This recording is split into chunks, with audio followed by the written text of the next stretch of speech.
Okay, good morning, everybody. I think this is working this morning. Hopefully everyone can hear me. It's better than having my dishwasher going or not my dishwasher, my clothes washer going in the morning. It's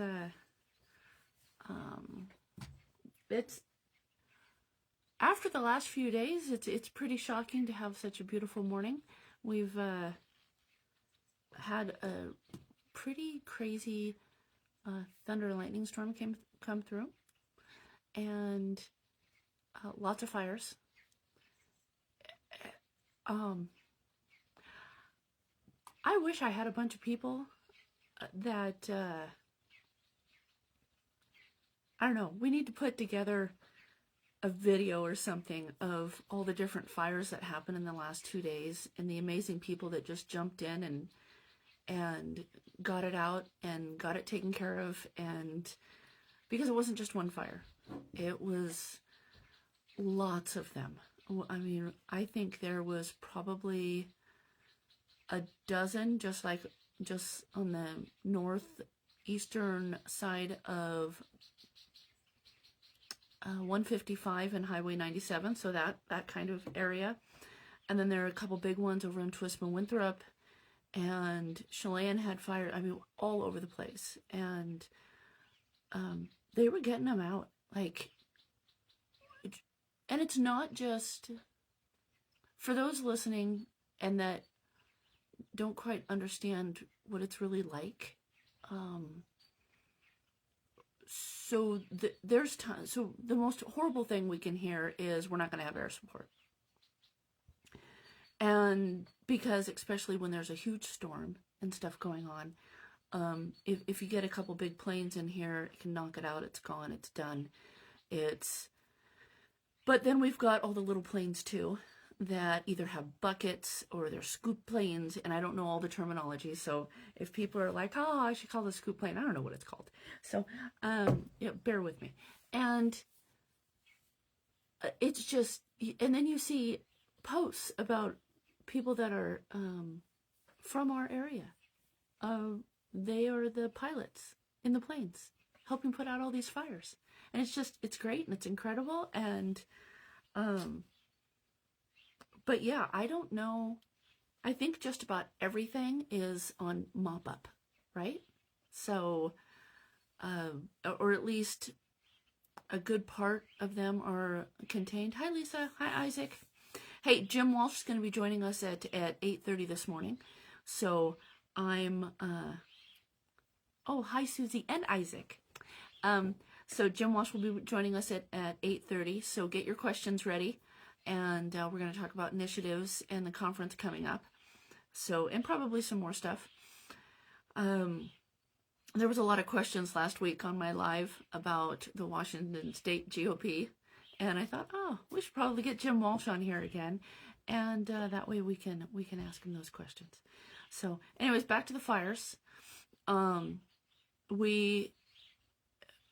There was at the fence line for so many friends up here on the northeastern end of Central Washington, and they got them out. I haven't heard of one structure fire, or I'm not going to say structure, home that was lost in the last 2 days. And if there was, my condolences, but I haven't heard of any, which is great. So kudos to all the firefighters.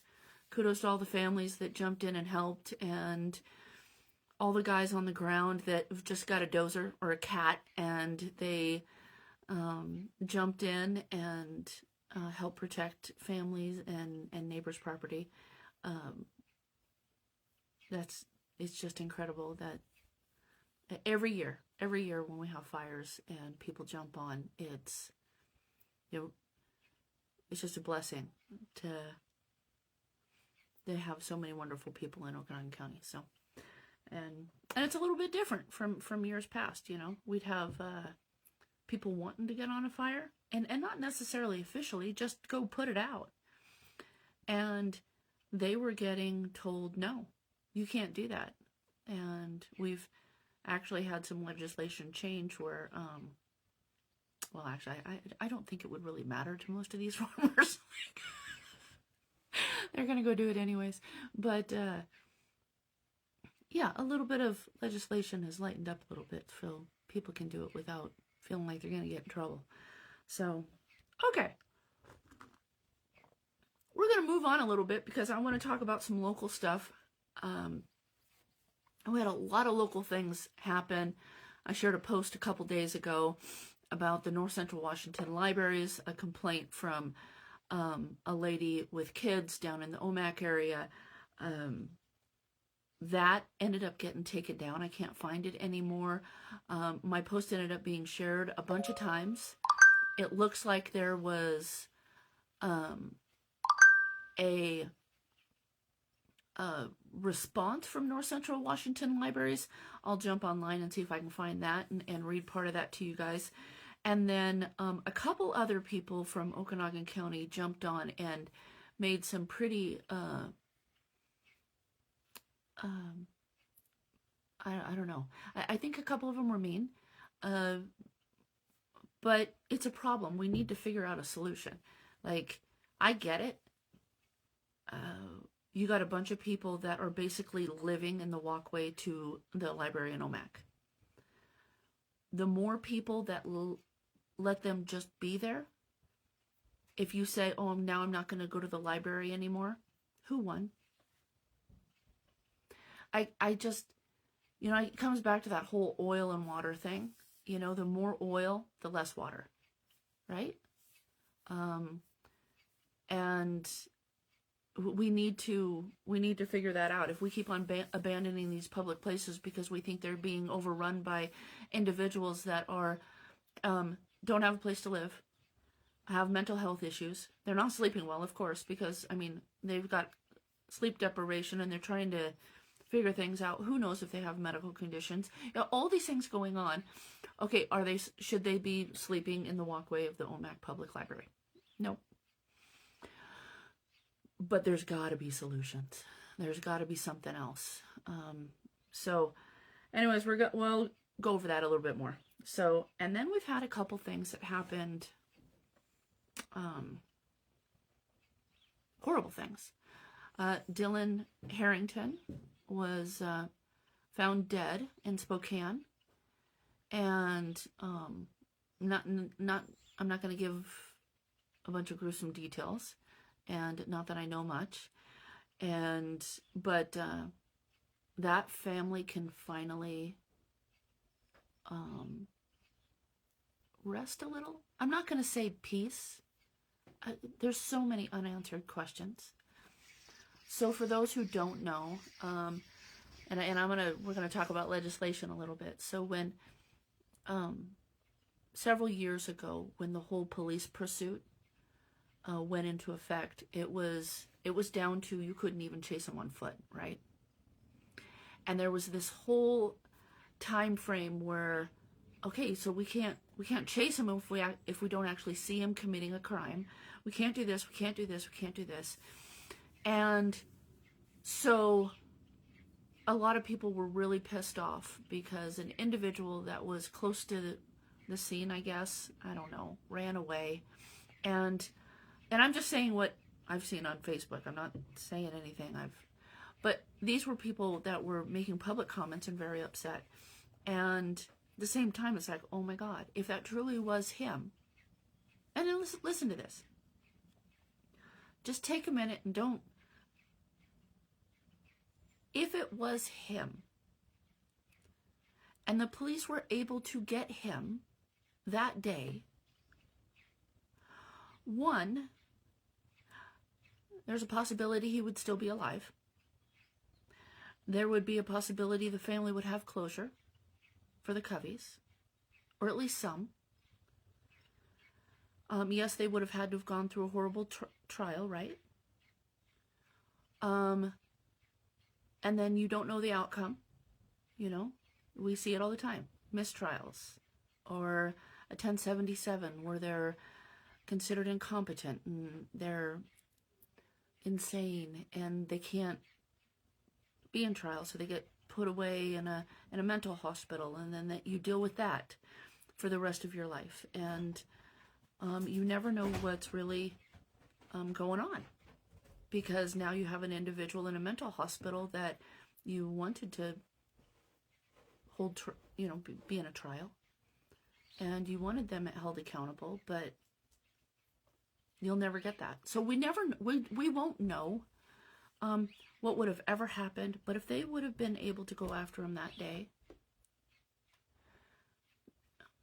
I'm not going to say they'd be better or worse, but they definitely would have been different.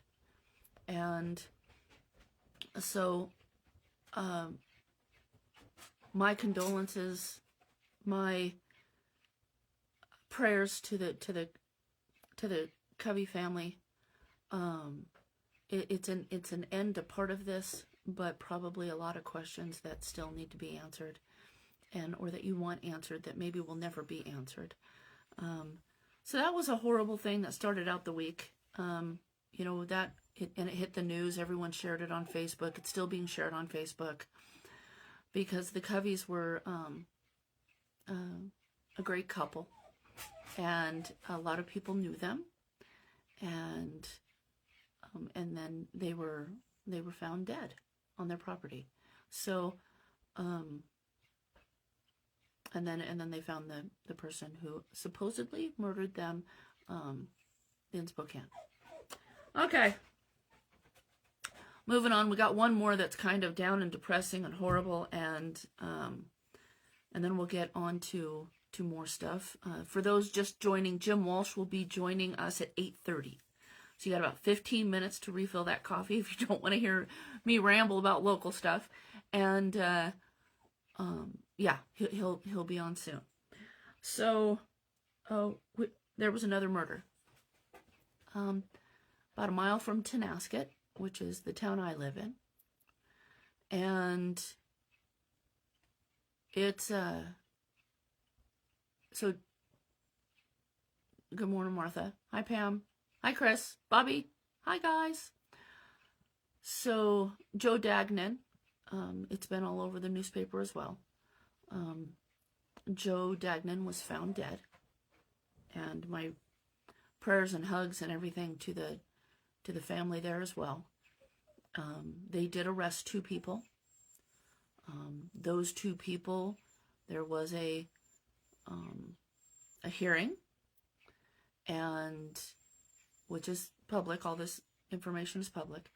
And one of them is being held on a $3 million bail here in Okanagan County.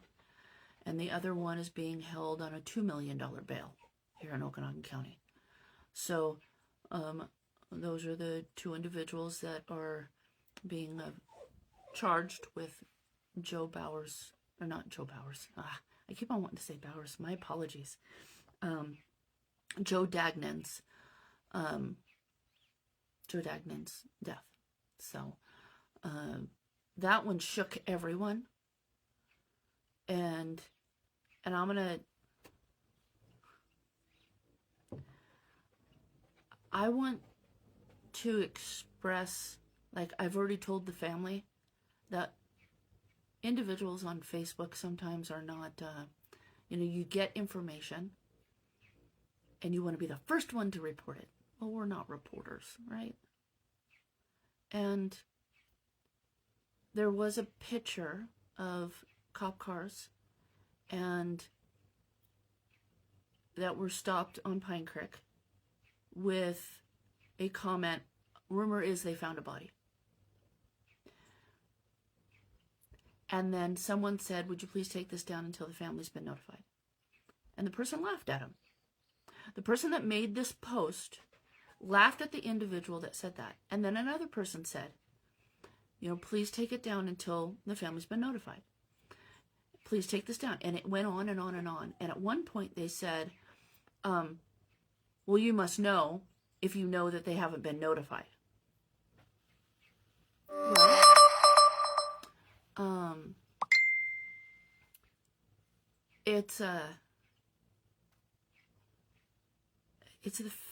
the family shouldn't have to defend themselves until all their family members are notified, right? What if somebody's at work, out of service, whatever? The first thing they do, they come into service and find out their brother died or their son died. And, let them have some time and let them have some peace. Like, I was absolutely frustrated. And a couple people got a hold of me and they thought the page is being ran by this person or that person. And I had already reached out to those people and they said, nope, not my page. And they're like, Tegan, we wouldn't have done that. So I'm not 100% sure who runs that page that made those comments and laughed at people, showing concern for the family. But that was horrible. I mean, when at the state convention a year and a half ago, when I found out through a text message on Facebook that my daughter had died, that was horrible. Because it had already been released, like all over Facebook. So I know that feeling. And the family didn't deserve what you did to them. And then you laughed. So if the person's watching, because I haven't blocked them yet, that was so inconsiderate. And then you threw something back at me saying I should pay attention more to attention to the city. This was a mile from Tenasket. Very much my business. It is a family that I love and care about and have a lot of extended family in and around Tenasket. Very much my business. And the other people that were showing concern, you just laughed at them. I wish there was a way to block you 100% from Facebook. I truly do. So, I just wanted to throw that out there. I know this is public and he'll find out and he'll probably, the person doesn't like me. So, but I don't care. I don't care. They were in the wrong. So for the family again, my condolences and hugs, and this will be a long drawn out thing with, both were charged. Both individuals have been charged with first-degree murder, and one of them's first-degree murder, and then one is, there's a little bit different charges on the other one, the $2 million bail, but they're all filed documents, so somebody could pull them up and take a look. So yeah, I wanted to just share my concern on that. I'll try to get back to the library thing here in just a minute. Good morning, Martha. I think I already said that. But I saw you again. Good morning, Jackie. Morning, Brian. So I'm doing my live from a new location this morning, and hope everyone has their coffee. So we have, so on the North Central, well, actually, let's go back to the Drug Task Force. I want to talk about the Drug Task Force a little bit because, so the North Central Washington Drug Task Force, good morning, Roger, is, like we've talked about before, has major funding cuts, okay? All of that went into effect at the end of, was it July 2nd or end of June? Anyways, all of that happened, and they lost a lot of money. Like, this isn't going to affect King County. You know, what's $200,000 to King County? Nothing. But when you have small rural task force, drug task force, in counties like ours, and we're a little unique, right? So our geographic area is the largest county in the state. And we're larger than many states on the West Coast. So our geographic land mass is absolutely huge, but our population is about 44,000. So everything costs a little bit more, right? I mean, driving from Winthrop to Wakanda, or let's say down to Pateros, up to the Canadian border. because that's what we're talking about. And that's, you get 2 or 3 people on a task force, or maybe 4 and an office person. That's a lot of ground. That's a lot of and when you are investigating different cases for drugs, that's you're spread really way too thin, right? So grateful that the bus, I mean, they've been putting together some amazing bus. We all saw it on the front page in the newspaper. Back in 2023, the guy got, he's been sentenced, and they took a lot of fentanyl and other drugs off of the streets. And there was another bust a few weeks ago that they publicized. Now, they don't publicize all of them. They understand that they need to publicize some. They don't publicize all of them. People know that they exist. The right people know they exist, and but they can't keep on sharing everything that they're doing, because then that kind of, well, it bites them in the ass, right? Then what's the point? The multi-jurisdictional drug task force is supposed to be undercover-ish, right? People aren't really supposed to know they're there. The right people know they're there. They try to avoid them, right? And the people that are law-abiding citizens probably don't know much about them, but they're there, and they're actually keeping the drugs off of our streets, or at least a huge part of them. I know there's drugs still on the streets, but we need more going. The amount of drugs that are getting pumped into our county, we need people that are vigilant. And this kind of goes back to the library thing again. If you give up all your public spaces just by not going, go have a picnic with your family. Seriously. Go have a picnic with your family.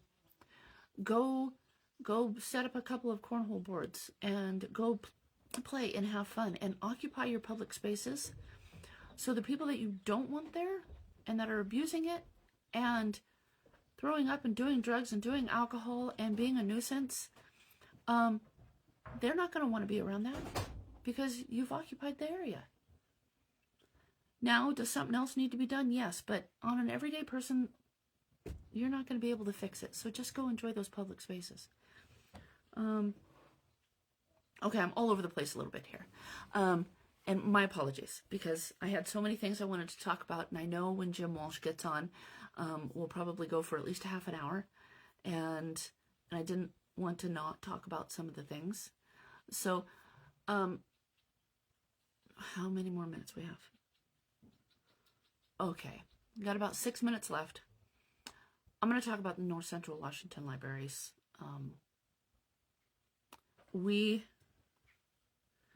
So for those, I'm going to dive into the whole I sit on city council thing.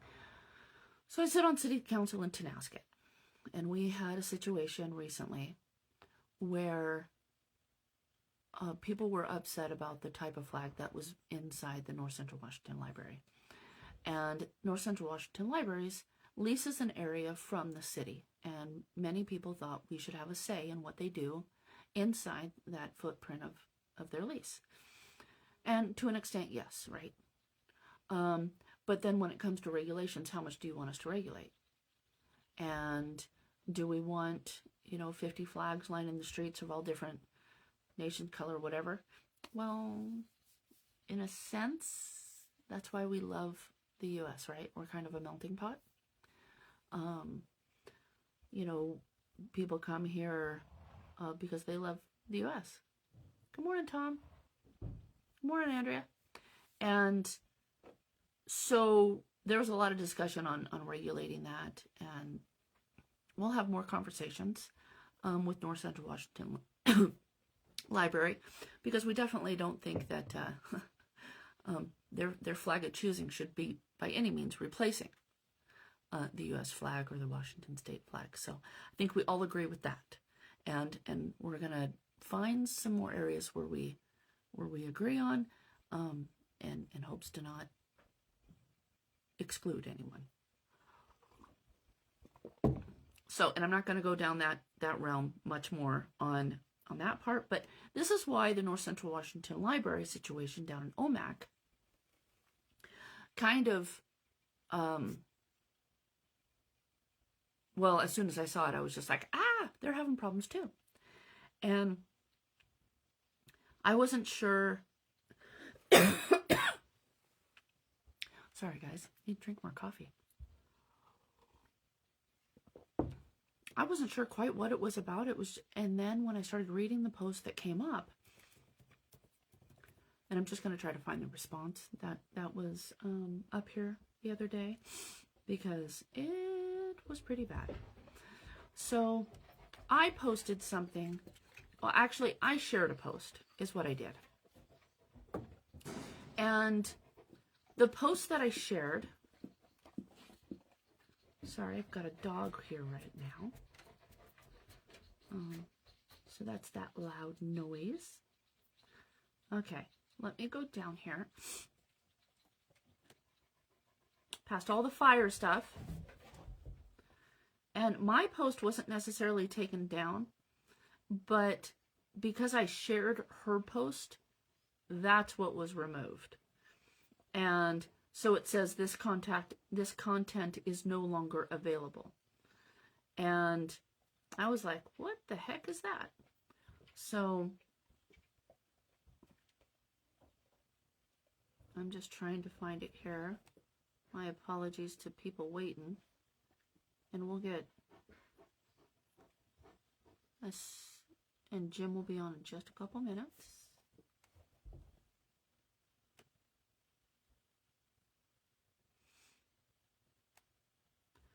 Okay, I don't know how that could have happened, but it looks like my post is gone also.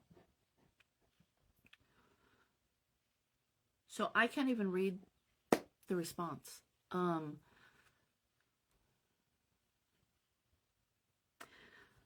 So I guess the North Central Washington Library, and I imagine this will be in the newspaper next week, replied, and in their reply to the situation, claimed that there was no issues. Does that sound familiar? I mean, remember Inslee saying, "Oh, nothing here. CHOP doesn't exist." When the middle of Seattle was on fire and people were being beat and property destroyed, and oh, nothing here. So that's kind of what I felt from that letter from North Central Washington Libraries. And it was a punch in the gut to the mom that sent that she was looking for solutions. She wasn't bashing them.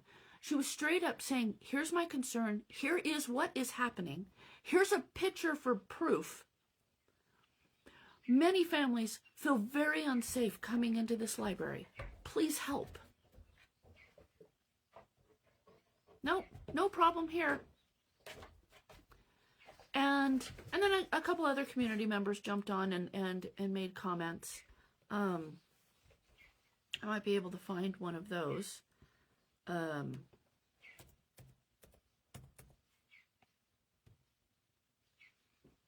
Let me take a peek here. See if that one's still up. Oh, here it is. Okay, OMAC Public Library. I got it. So as soon as I see Jim, so Jim has to start watching my live feed from his phone. For all of those that have been on my lives before and understand how this works, he has to start watching my live from his phone. And as soon as he does, I will add him on here. And then we can always go back to the library thing. I'm going to see if he's on here, though. Don't see him yet.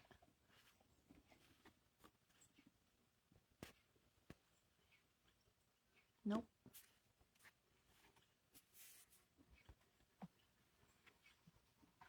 Okay. I might have to message him. and remind him how this works. Okay, let me turn my volume down.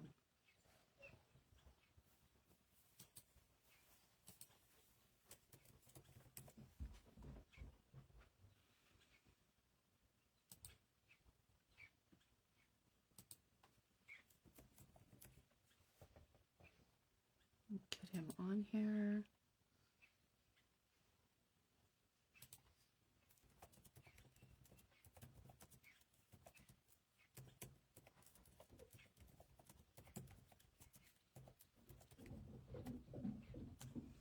And then we're gonna, okay, so I think what happened is he didn't get the right, hold on.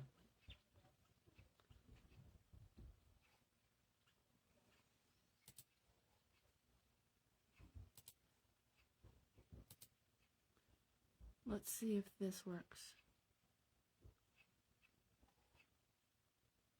Sometimes we have a little bit of technical difficulties. He'll be on here shortly. There he is. Oh.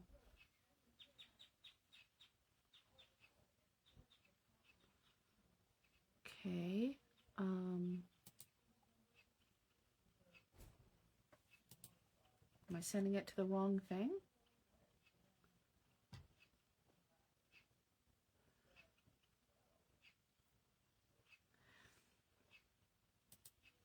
Sorry, guys. Oh, Messenger. I sent it to you via Messenger. I don't know if he's watching. Hi, guys. Okay, let's see. Yeah, one day when I do get the whole podcast thing going, this will be so much nicer.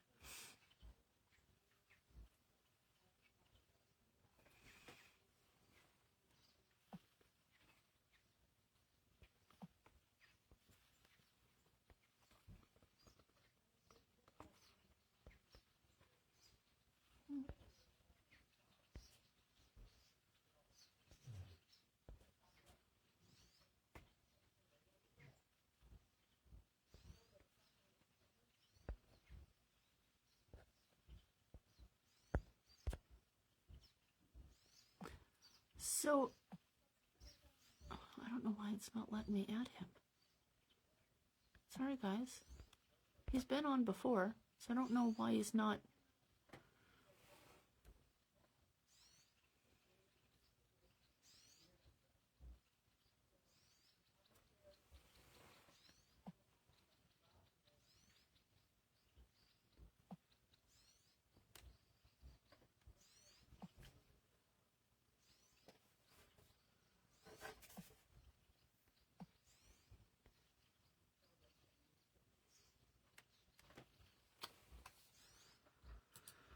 Okay, I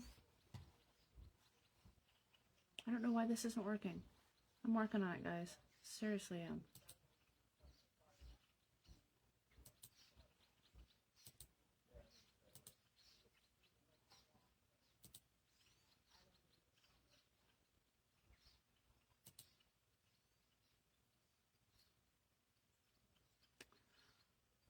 Okay, let me...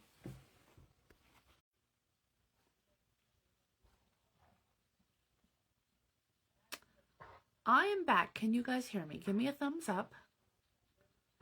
Sorry that kind of kicked me off. So... What? No, all you have to do is click on the...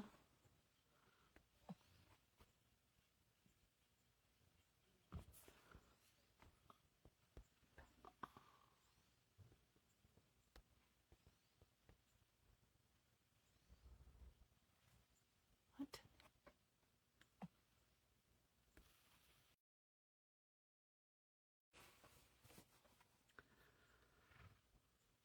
Okay, I think he's gonna have to talk to him on here.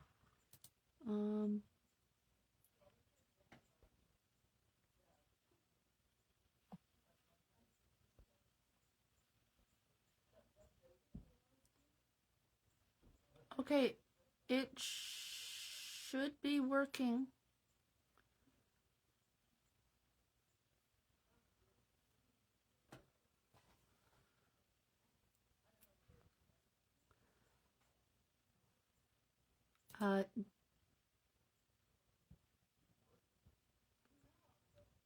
So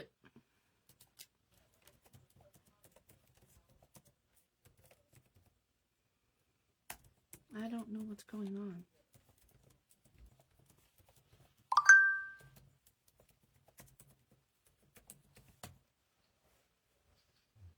Yeah, you have to be on your phone.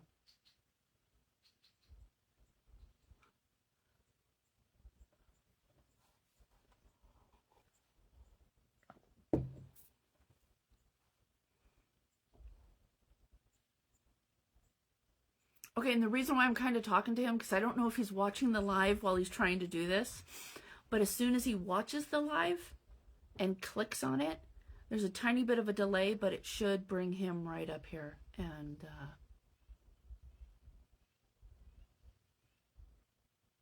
I just don't think he was watching from his phone.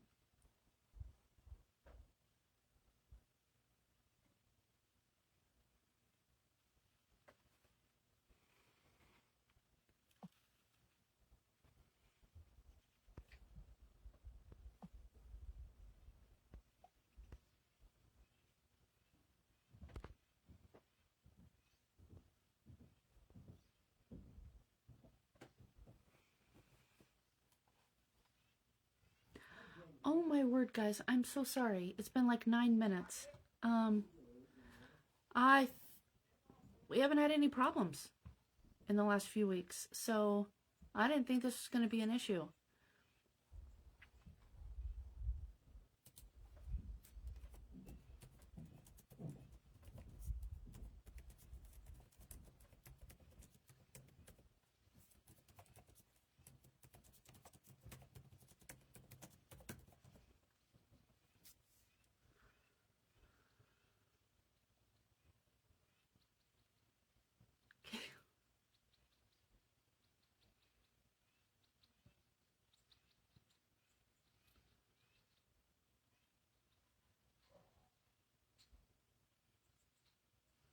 Okay, I got two systems going. My battery's almost dead on my computer. I don't know why. Watching. Are you signed in? I don't see you. Okay, hold on. Now let's see if I can get you on here.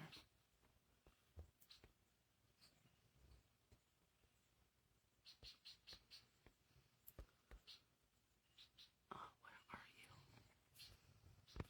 It's saying you're not there.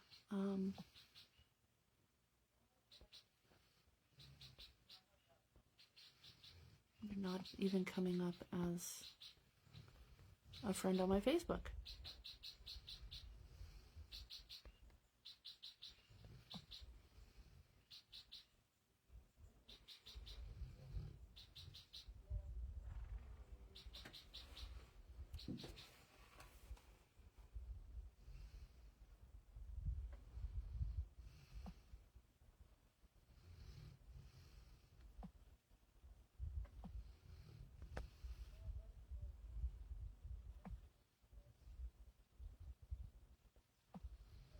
Okay. Chairman Jim Walsh, if you are watching, all you should have to do is click accept.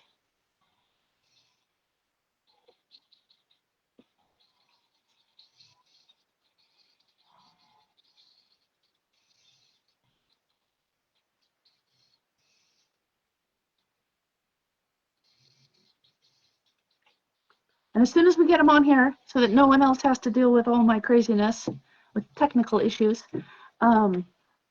if everyone could please share, and that way people can ask questions if they would like to ask any questions. And we can talk about the initiatives and what's going on with the Washington State GOP. So, Jim, if you missed that, if you missed the accept or whatever, I can send it again. I think you can probably hear me at this point.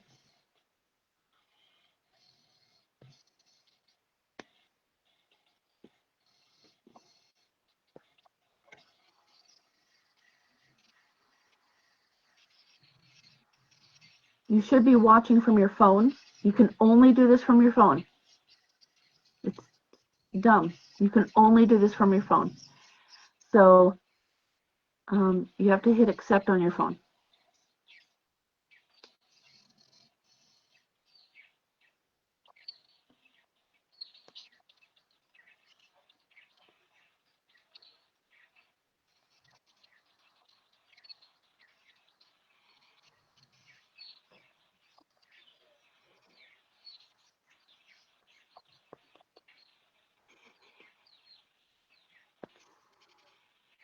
Okay, it says you're on there, but you're not.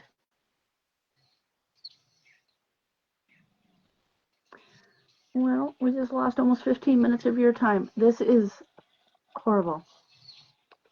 I'm going to add you again. All you have to do is hit yes from your phone.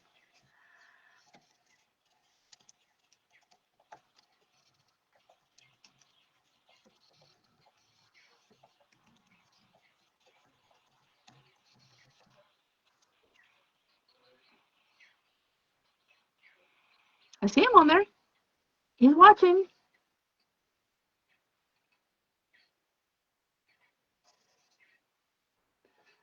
And I just did one up here a few weeks ago with Jenny Burton. If y'all remember her. Amazing lady.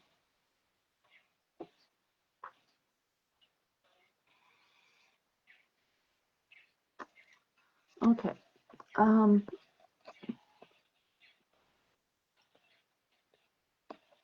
So, Jim, I don't know if you can hear me.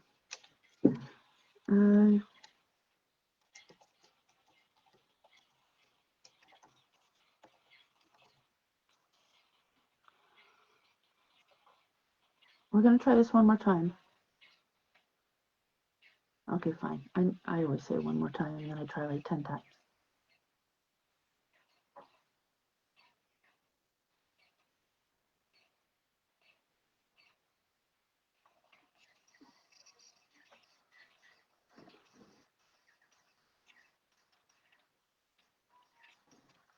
Just now he's gone.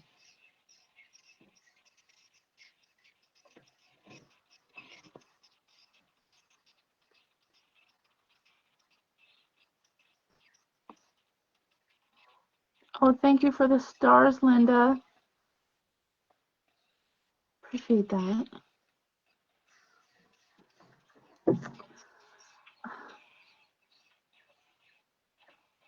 Okay. Okay, I see him back on here.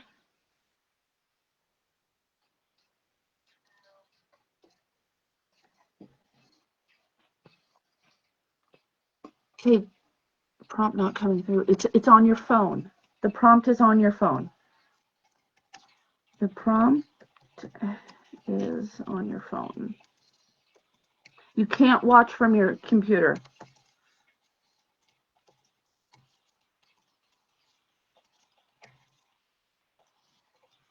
It's some weird thing with Facebook. If you're signed in and you're watching from your computer, it won't work. So I'm going to try this again.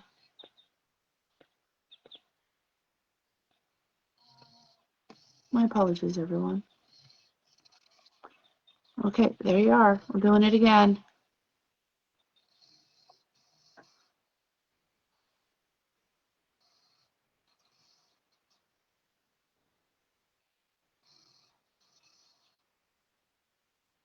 I know we've done this before.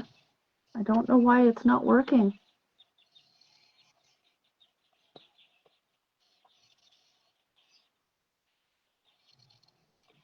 Waiting for signal error message. What?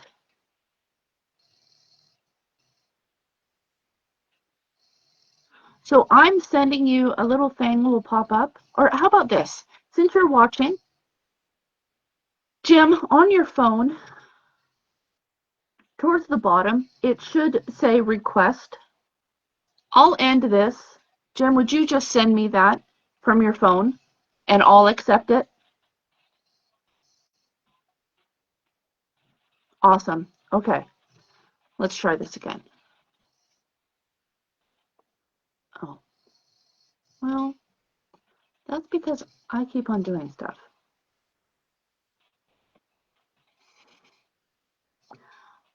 Every time I try to get out of it, like on the Lisa, in regards to the Facebook Live, every time I move out of the screen, it like stops my live and then it freezes it because I'm trying to add him.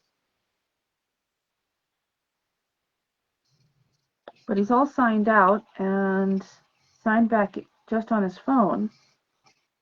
My apologies, guys. This really sucks.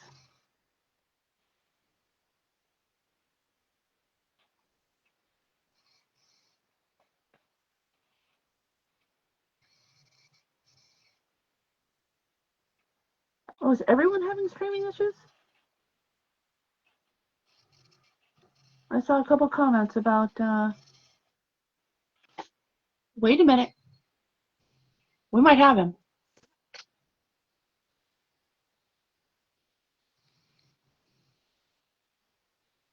Can you hear me, Tegan? I can hear you. I'm so sorry. What a frustrating morning. Well, let's go through things quickly while we're on. Yes, absolutely. Okay, so you, I'll have you, I'm just going to let you talk. I'll have you introduce yourself if you can talk about the initiatives and then the conference coming up. Yeah, a lot going on. For those of you who I haven't met before, I'm Jim Walsh. I'm a state legislator in Olympia. I represent the 19th district that's on the coast. I live in Aberdeen, and the district runs south from Aberdeen to the mouth of the Columbia, Ilwaco, and those areas, and then along the Columbia into Longview and Kelso. I'm also the chairman of the Washington State Republican Party, so I spend a lot of time up in that office in Bellevue and working on statewide issues for the Republican Party. Uh, was elected to the legislature in 2016, and that was the beginning of a big change down here in Southwest Washington. The district had been kind of a blue-collar Democrat district for decades, and it's now a completely red district, very Republican. The legislators are all conservative Republicans, and the county commissioners, we have some or all of 6 counties in the legislative district. The county commissioners are all but one, well, all but 2 now Republicans. Um, at the state party level, we've been working on basically improving our effectiveness in what we call Pugetopolis in King County and the northern parts of Pierce County, which are the suburbs of King County essentially, and the southern parts of Snohomish County.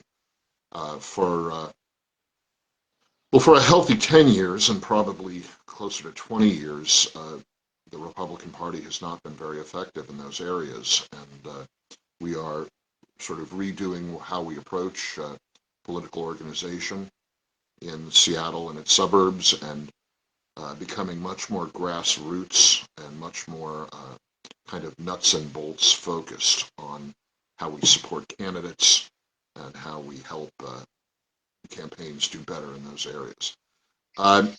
So there's a lot going on. This summer has been busier than usual in Olympia. The absolutely disastrous operating budget that was passed for the state of Washington, that was passed on straight party lines in the last legislative session, is already causing trouble far and wide around our state. The budget itself is a deeply flawed document, but the tax increases and new taxes at the state level that were required to fund the operating budget are hurting people and businesses in Washington already. And the current governor, Mr. Ferguson, is having trouble just about on all fronts. Uh, he has a mutiny on his hands within his own staff. His ability to manage the levers of the governor's office is lacking. And although he seemed to manage his office better when he was state attorney general, the governor's office, of course, is a much bigger and more complicated thing. The governor himself or herself often doesn't operate the levers of his or her office, usually counts on senior staff to do that. Mr. Ferguson has appointed, frankly, an incompetent senior staff, and they don't know how to run things. This is showing up in a lot of ways. Most recently, it's shown up in a controversy that Mr. Ferguson is facing around his reliance on a former staffer, a fellow by the name of Mike Webb, who, when Mr. Ferguson was state attorney general, Webb was his chief of staff, and when Ferguson was elected governor, Webb was transferred to another position. They called it chief strategy officer. Basically, he was the political officer of Ferguson's administration as it was transitioning to governor. But all along, Webb has been embroiled in very deep controversy around his treatment of women. He, by allegation, considers himself sort of a ladies' man and a womanizer, and has gotten in a lot of trouble for all that. And now Ferguson is caught in this situation where he is deeply reliant on a fellow who has some issues. Webb has left the employ of the governor. It's unclear whether he was fired or he quit. Technically, he resigned, but he resigned under pressure. Yet he still lingers. And just recently it came to light that Ferguson was flying around on a private plane at the expense of Washington state taxpayers, not unusual. His predecessor, Mr. Inslee, did that as well. But he has this controversial Webb on the plane with him, most likely giving him various sorts of political advice. And that has caused a lot of trouble within Mr. Ferguson's own staff. A number of the members of his staff do not like that Webb is still hanging around. And now Ferguson's own staff members are breaking confidences and leaking information that is hurting the governor and his effectiveness, which wasn't all that strong to start with. So there's a lot going on. We are dealing with the tax increases that Mr. Ferguson signed into law, even though he had said he would not do that. And Mr. Ferguson is embroiled in controversies which are making him not effective as governor. So, what do? We are continuing our efforts in the immediate, near term, to try to fix things that are broken by the initiative process. The first initiative out of the gate this year is IL 26-126, which focuses on election integrity. It does one thing, as our initiatives in the state must do. They must only do one thing, focus on one point in the law. And what IL 26-126 does is it requires proof of citizenship when people register to vote in Washington. Right now, in our state, there is no effective requirement for proof of citizenship when a person registers to vote. And since we are an all mail-in voting state, there is not the normal check that occurs where in states where people vote in person, where you have to show ID when you go to the polling place in order to get a ballot to vote. We don't have that here. We mail our ballots out to people, so there is no due diligence checking the person who's voting is who he or she says she is or he is, and it's a mess. So what IL 26-126 does is it says at the point of registering to vote, or when the county auditors update their voter rolls, their voter databases, people have to show that they are in fact a citizen and therefore legal to vote. And this can be done in any number of ways. It can be done with an enhanced driver's license issued by the State Department of Licensing. It can be done by providing a proof of a passport, which is provided by the federal government, a birth certificate, a naturalization document if you're a naturalized citizen, or various other documents, and they're all listed in the initiative. Uh, the responsibility falls to the county auditor to confirm citizenship of people registering to vote. But the truth is that's no change in law. Under our current law, county auditors are supposed to do that checking. There's just no mechanism in the law for them to do it. At current, all there is the requirement that someone checks a box saying that they are a citizen and therefore legal to vote, but there's no actual checking of any document that establishes that a person is a citizen and therefore a legal voter.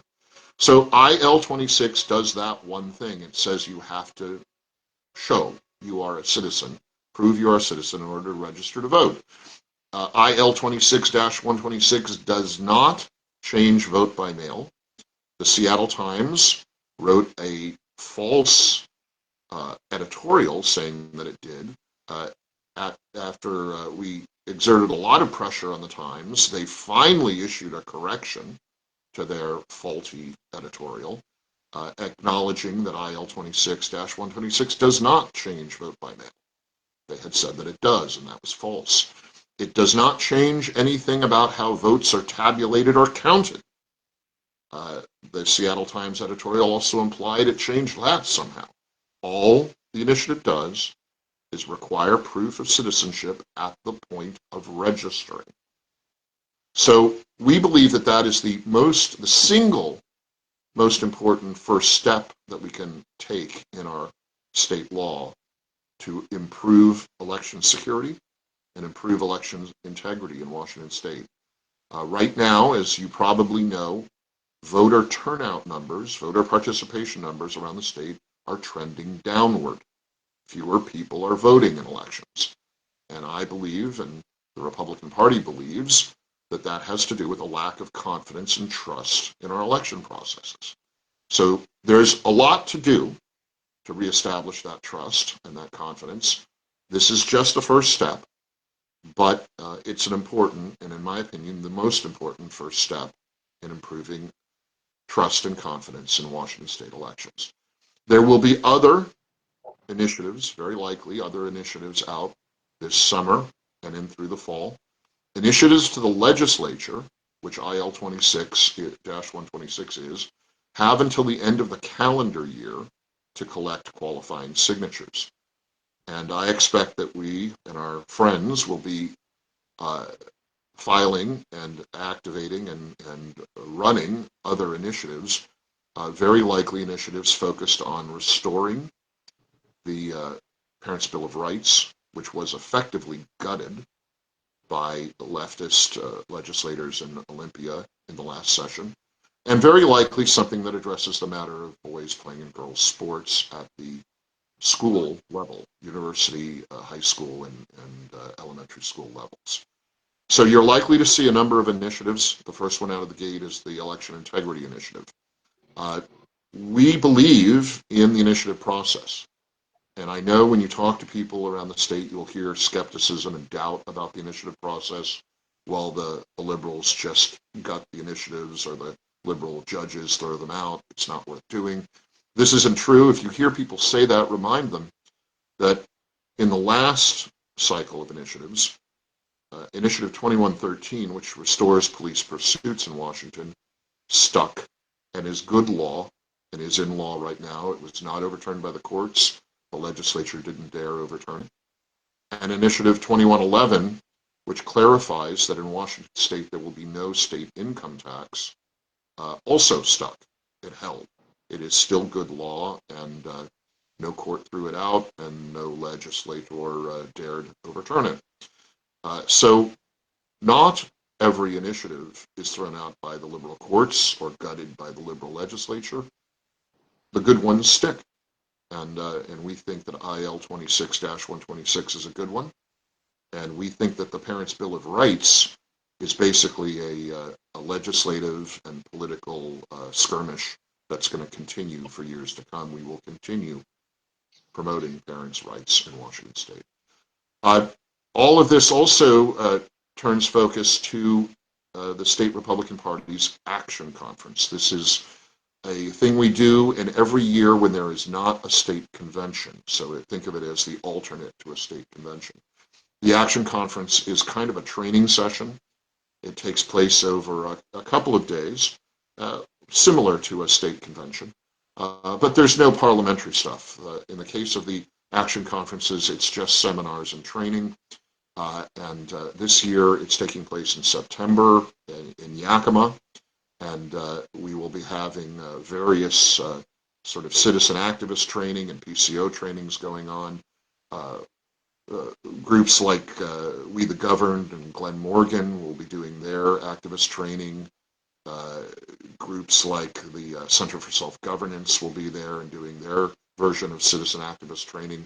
So it's very training and activist focused. It helps precinct committee officers sort of improve their toolkit for what they do, and just regular volunteers. It helps them sharpen their skills and know better how to get things done. The things may be initiatives, the things may be citizen action on legislation, the things may be pressing Olympia for better budgets and better tax policy.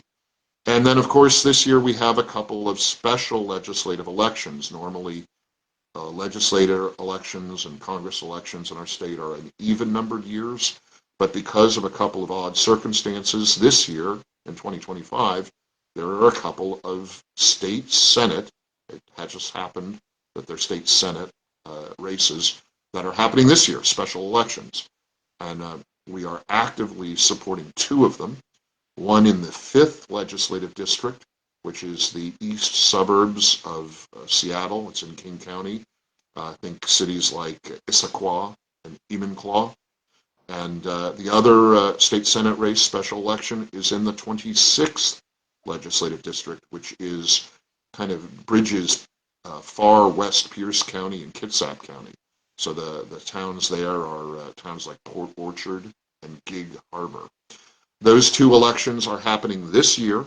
Right now, they've got the primaries out right now that end on Tuesday, and then we'll be on the November ballot this year.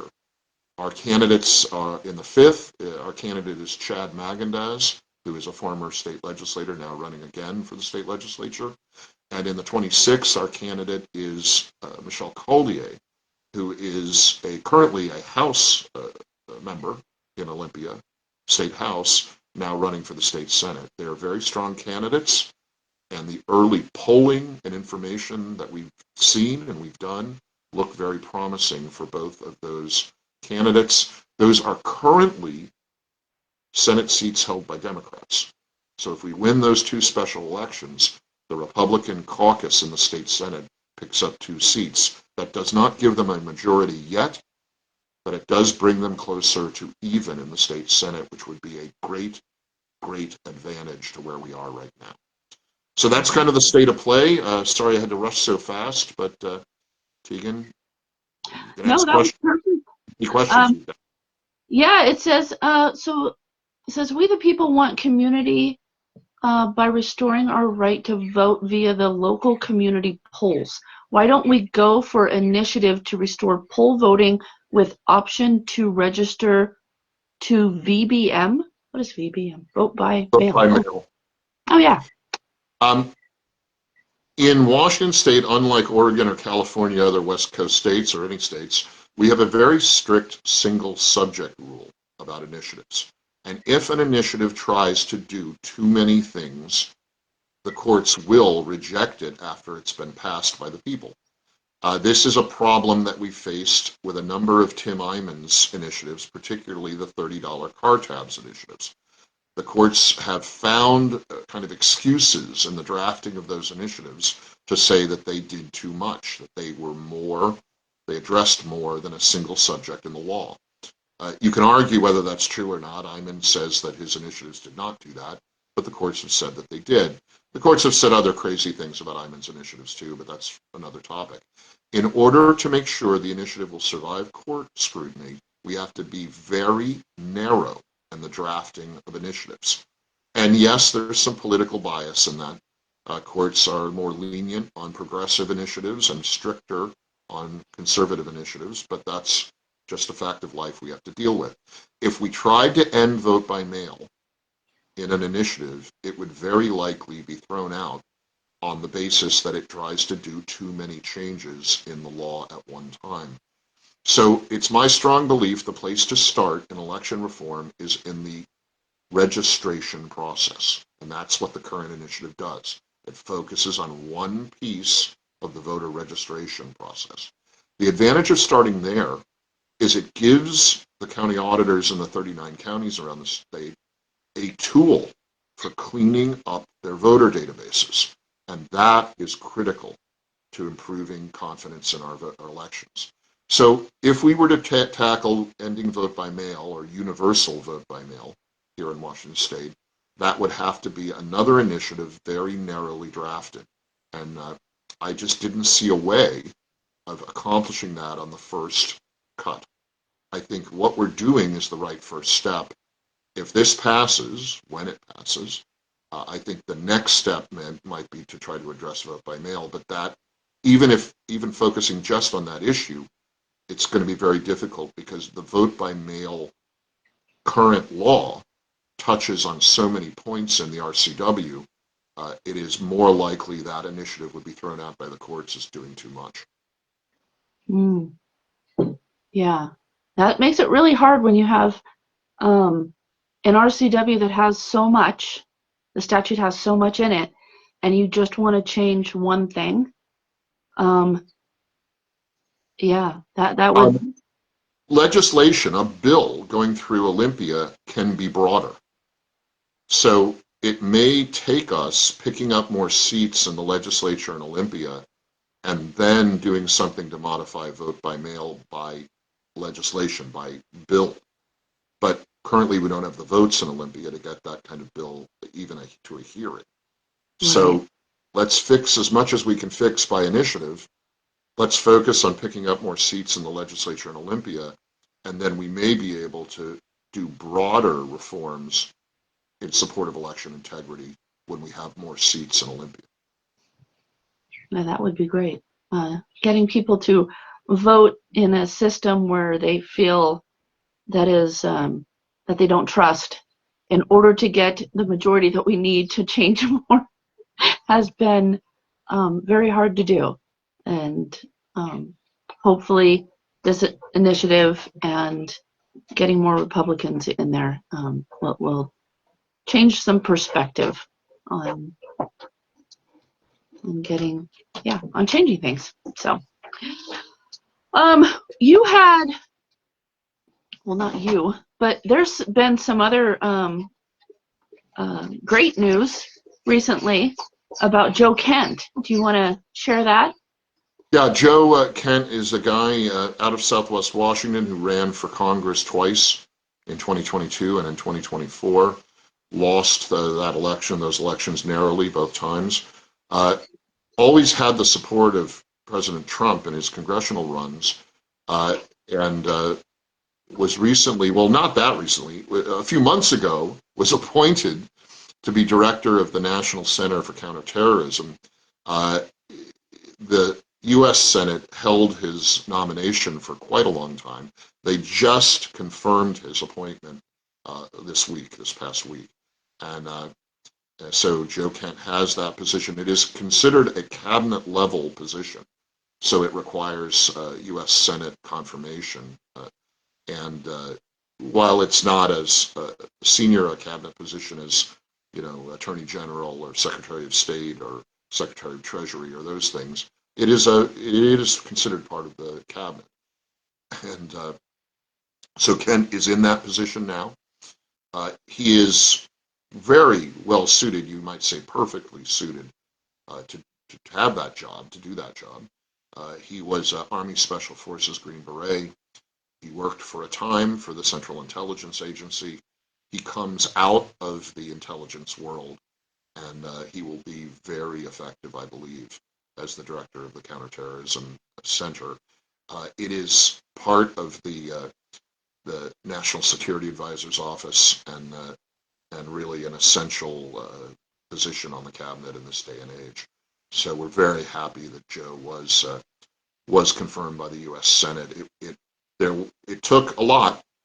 All the Democrats in the U.S. Senate voted against him. One of the Republicans, a fellow who's on his way out of the U.S. Senate, decided to vote no, but there were enough votes.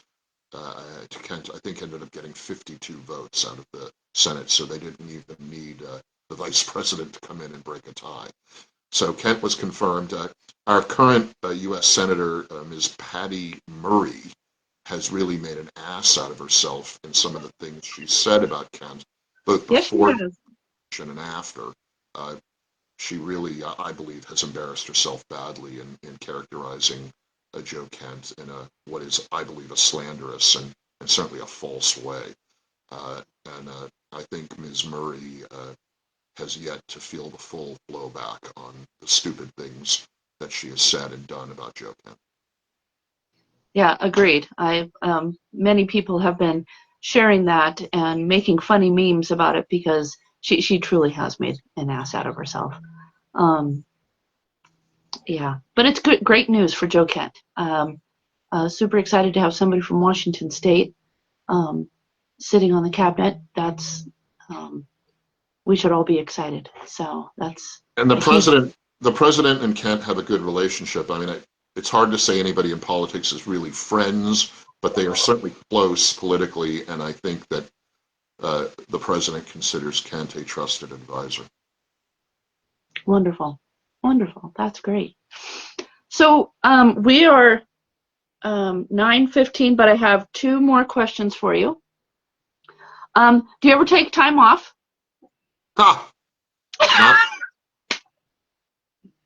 Not lately. No, yesterday I was very busy. I went to 3 different county fairs yesterday, and right after I get off the Zoom with you here, or the Facebook Live with you here, I've got a town hall in about 45 minutes here. Yeah, it's I'm watching a few other representatives across the state, and especially the new ones, that all the freshmen, they're really, really, really busy right now. And I think people forget that during session you guys can't raise money, right? That's true. There's a freeze that applies to legislators and to statewide electeds, so the same applies to the governor and the state attorney general and all the others. During a legislative session, we are not allowed to fundraise. That's true. So as of right now, so this summer is your window to raise funds for your election. And then during session, you wouldn't be able to raise money. And then coming right out of session is when you all filed to run for office again. So it's a very important time. And I'm just putting a plug out there, because if people want to donate to your campaign, they kind of need to do it before session starts. So. Yeah. I mean, we've been really focused on a couple of these special elections this summer. So we've been channeling a lot of that energy and that fundraising and the resources toward Magendas and Collier. But yeah, it's always true. Legislators at the state level in Olympia and executive positions use the summer and fall to fundraise. That's true. Yeah. Okay. And then how do people sign up for the conference?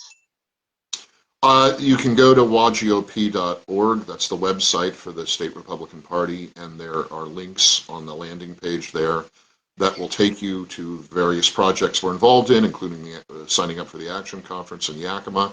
And as well as, if you're interested in the initiative or any of the initiatives, there are links there to request petition documents and other things in support of the initiatives. And then there are ways to contact party people, the various staff of the party, and if you have really anything you want to know or something you want to do, all of the kind of links and clicks to make to get involved are at wagop, wagop.org, wagop.org. Okay, I'll put that in the chat also, and then we got another question that says, Jim, are you going to run against Maria. Oh, I thought you were going to say Ferguson. There's lots of talk out there all over the place. I would say most of the questions I get are about governor, but some are about the third congressional seat. That's the third district congressional seat. That's the one that Joe Kent ran for a couple of times. Right now, both of those races are pretty open. I'm not a big believer in announcing too soon when you run for an office. There's pressure basically from consultant world that you need to announce years in advance, and I think regular people get kind of campaign fatigue. They get tired of hearing about things if you're running for office years in advance. I'm in the minority in that regard. I think most people say you should announce your intentions years ahead. So there's time in both cases. The third congressional seat is not up until next November. I think it's important for us to focus on this November's races, this summer and fall. Aside from the two special state Senate races happening this year, we've got a whole bunch of school board and local races happening. And the state party is very focused on helping school board candidates, especially around the state. Now, those are nonpartisan races, so there are limits on what we do, but we are helping conservative school board candidates in their campaigns all around the state, all over the place. So I want to focus on those things first, but I'll make a decision about what's next for me later this year, toward the end of the calendar year. So thank you for that. And then a follow-up question: are you going to run against Bob Ferguson? And then another one from another person saying, "So you're saying there's a chance?" Question mark. So. Well, in the case of that third district congressional race, there's more than a chance. The district itself leans toward the Republicans, and the woman who currently has the seat, the Congress seat there, has played a kind of dangerous game for her of pretending she's sort of a conservative while being a very liberal Democrat when she votes in D.C. So I think there's more than a chance in that race for that Congress seat. I think there's a good chance that we could get that back next year in the 2026 election cycle. As for governor or any of the other statewide, I think the chances are better than they've been, and that has nothing to do with candidates. That has to do with the work we've been doing to build out volunteer and PCO organization in King County in those suburbs of Seattle I mentioned earlier. So that's a nuts and bolts thing. It's not, people focus so much on candidates, why did Tiffany Smiley not get elected? Why did Dave Reichert not get elected? Why did the candidates not? Well, candidates can do a lot of the job, but the party needs to do a better job in King County of organizing and getting out the vote and ballot harvesting and the nuts and bolts of winning elections that we just haven't been able to do effectively in recent years. So I think the X factor in winning statewide races in Washington is doing better in King County. We don't have to win it, but we have to do better than we've been doing. And the magic number, I believe, for statewide success is to get at least 38% of the vote in King County, and we haven't been getting that in recent years. So our target is build enough organizational structure that our candidates can get at least 38% in King County. Wow. That's a lot. It's doable. It's doable. No, it's very doable. I mean, on average, our candidates have been getting in the mid to high 20s in King County. That's not good. We should be able to do better than that. So Absolutely. It's raising the bar about 12 points in King County. Wow. Wow. Well, you've got your work cut out for you. That's what I was saying. Do you ever take time off? Because there's so much stuff going on. There's so many things going on. And then, and the fact that the summer's been so busy, I think, is a sign of our success. We want things to be busy in the summer. We want people to be engaged all year round. Part of the challenge we've faced in recent years is people have been doing well enough, they've sort of ignored Olympia. And we need people to keep in mind that Olympia is screwing things up. And this governor, Mr. Ferguson, is screwing things up. And he's got the problems now to show for it. And the new state attorney general, Mr. Brown, is incompetent and very politically partisan. We mentioned Patty Murray. She's making a fool of herself.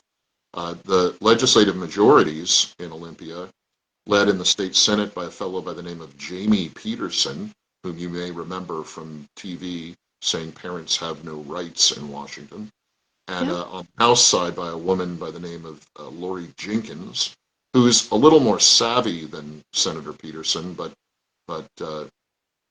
has too much power as it stands. So we need to rein in some of the excesses in Olympia, and the way to do that is keep people aware and alert to what's going on.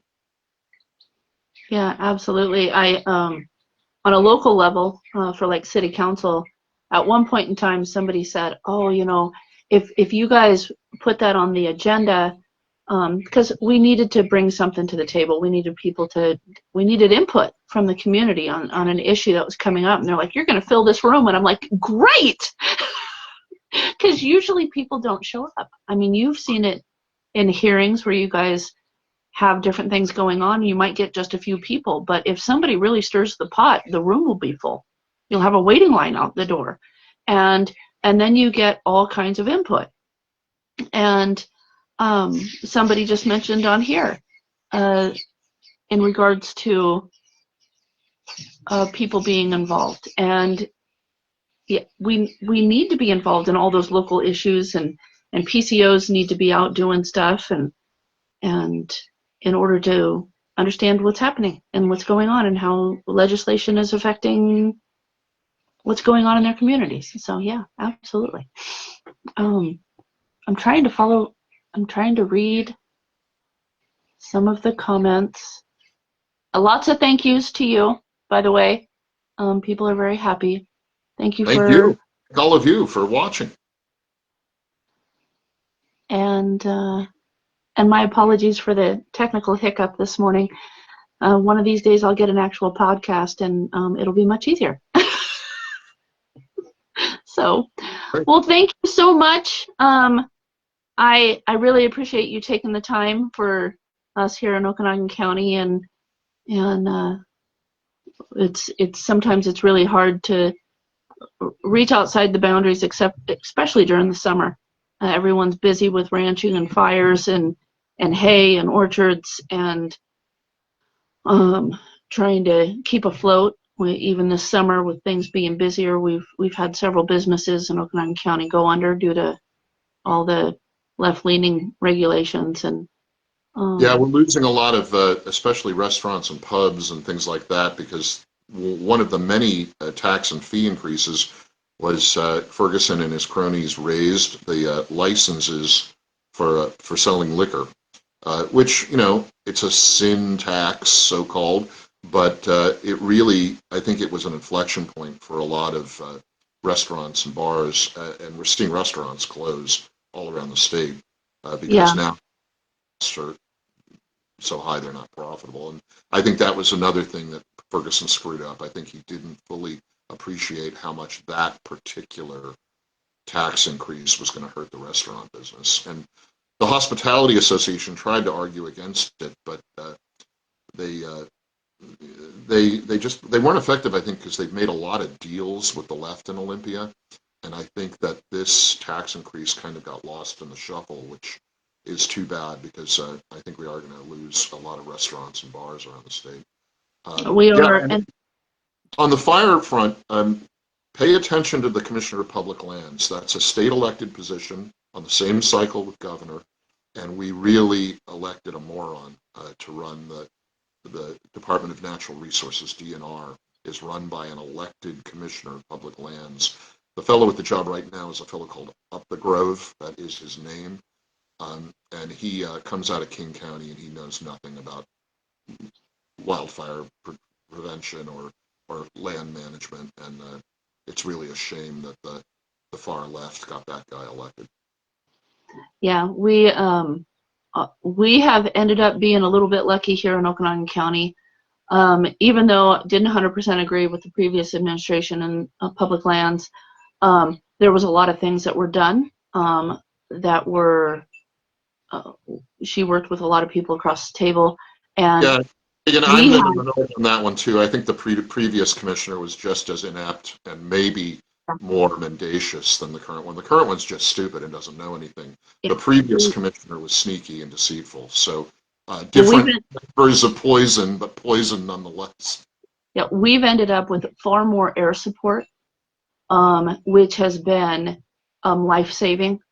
And like we just had a storm come through that lasted 2 days, and the amount of lightning that came through and the amount of fires, I'm shocked that we don't have a couple, a fire raging at 50,000 acres, because there was just so many, and the wind and everything, and it was just happy to say I haven't seen one person report that a home was lost. And but we had a lot of ground support and a lot of locals that jumped in, and I mean, we got loggers and ranchers and everyone else that have their own equipment, and everyone just jumped on all the different fires and got them out, and it's been really great. So in regards to higher up, state level and lower, air support has been appreciated, but on the ground level, our communities really pulled together to help save some homes. So That's the way to do it.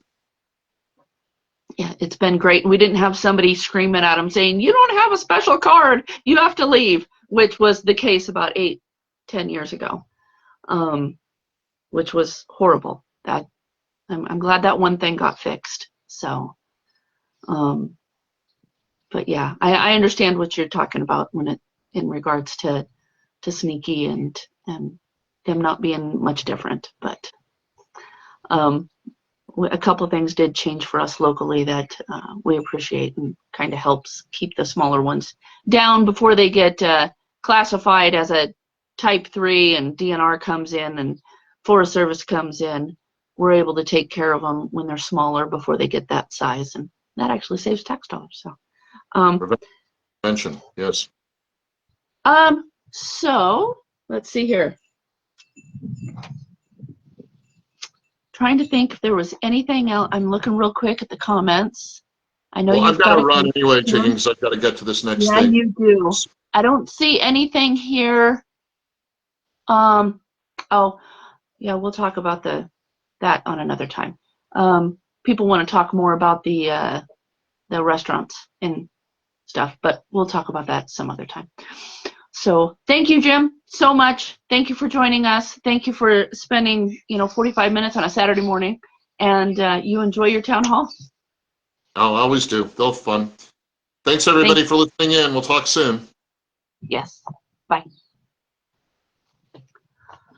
Okay. Well, guys, so much going on. I don't even know where to. He's very so Chairman Walsh is very articulate, and he was able to cover a lot in a short amount of time. Really appreciate him. And I've already got the next 3 weekends lined out, and we'll talk more about. I'm going to be a broken record on the drug task force, and so we're going to talk more about that next weekend. And we're going to talk in 2 weeks with Representative Hunter Abel, and then we're going to, I forgot who's on all the weekends, but I'm going to stir it up a little bit, and we'll be past August, past the primary, and we'll probably go over some of that next weekend also.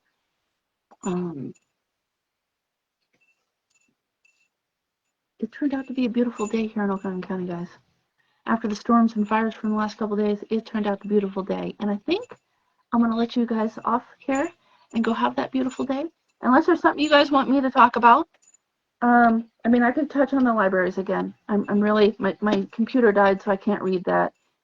I'll go find the post from the North Central Washington libraries, and I'll share that later on today, so you guys can read what they said in response to this mother's comment. seriously, guys, all she was doing was looking for solutions. She identified a problem. She was asking for solutions. And they blew her off. So, and I've seen where a couple people say, oh, isn't this across the street from the police department? Yeah, it's about a block and a half away. And, but at the same time, this North Central Washington libraries, you all need to take care of your own property, like all of us do. And if you at your home had somebody come and park on your front door, you wouldn't just be calling the police. You'd be telling them to leave. So it's, if they're hindering passage to other individuals getting to the library or making it unsafe, something needs to be done. Plain and simple. But yeah, go use your public facilities, guys. Don't let people scare you off. Yes, they'll have to find another place to go. And if you know people that you can send them to, other services, outreach, go there. I mean, this library thing, maybe I'll get somebody from North Central Washington Libraries on here. Because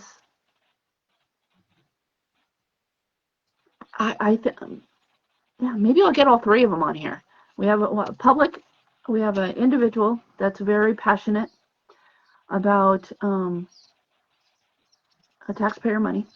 We have a mom that was expressing her desire to fix something, and then we have the North Central Washington Libraries. I don't know if I can get all three of them on here. It'd be probably, one of them might feel like it was more of a setup, North Central Washington Libraries, and but I think it's not a setup, and I would love to have them all on there. Like, we got to start having these discussions and come up with solutions. Identify the problem, recognize that, yes, there is a problem in order to fix it. So, and then hear different perspectives in order to fix it. So, I think it can be fixed. We just need to start having those conversations to fix it, along with many, many, many other issues.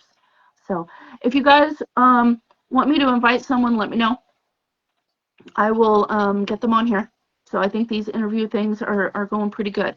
So if you have a suggestion, send me a message and say, I'd really love to see this person on your live. I will work on getting them. If you want to touch base on a topic and you want me to do some research and maybe get some industry related professionals in on that topic, I can do that also. But send me your suggestions. I'm all for that. And I love doing the lives. I'm gonna try to fine tune it and get the podcast thing going so it's a little bit more professional. And I really love the feedback. So many people have reached out to me and said that they really like these. So thank you for that. Thank you for that. And I made it through the whole thing without losing my voice. So I had some problems earlier this week. I went swimming, and then I went like 4,800 square feet last weekend. And I'm not sure if I got water in my ears or what happened. Some of you might have seen my post. And so I came up to my friends, took some time off work because I'm like, you can't be on that much like Tylenol and stuff and be miserable and go to work. It's just, so I came up to my friends, and as soon as I hit that piece, my ears popped and this hot fluid drained, and I was just like, ah, it's disgusting. Probably too much information for you guys. But anyways, I am feeling better. So that's I'm glad I didn't lose my voice or sniffle and sneeze the whole time. But okay, guys, send me your comments, send me your suggestions, and we'll get some more people on here next weekend. OMAC Stampede in OMAC, Washington. The shows start on Thursday. Lots of representatives coming to our area to come and see this, and hopefully all of you guys get a chance to be there also. Okanagan County Republican Party will have a parade entry in the Grand Parade. If you'd like to come and help with flags or giving stuff away or candy, wear your red, white, and blue, send me a message. I'm the one coordinating the parade for the Okanagan County Republican Party. So, yeah, come be involved. Just, you want to walk, you want to ride in a truck, you want to do something, come. If you think you can't walk, we'll find a place for you. But come, be involved, and I'll see you guys all next weekend. Thank you very much. Have a great day, guys.